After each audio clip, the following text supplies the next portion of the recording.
Қалдарыңыз қалай, оқырмандарым? Бүгін сіздермен бірге қақтан жасалған, яғни қақталған жем-шидектен жасалған компоттың жасалу жолымен бөлісетін боламын. Ең алдымен қақталған жем-шидегімізді ыдысымызға саламыз. Өздеріңіз білетіндей, бұл сырты өте лас болады, сол себепті ыстық суымызды құйып, кірін кетіріп жуып аламыз, тазалап.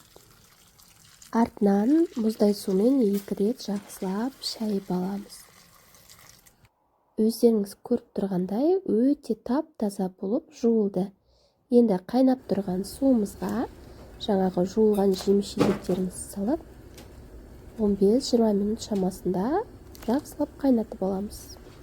Баяу отта. Дәміне қарай қантымызды қосамыз. Егер сіз қант ұнатпайтын болсаңыз, онда қосып қажет емес. Компотымыз өзі де былай өте дәмді, тәттілеу болып шығады.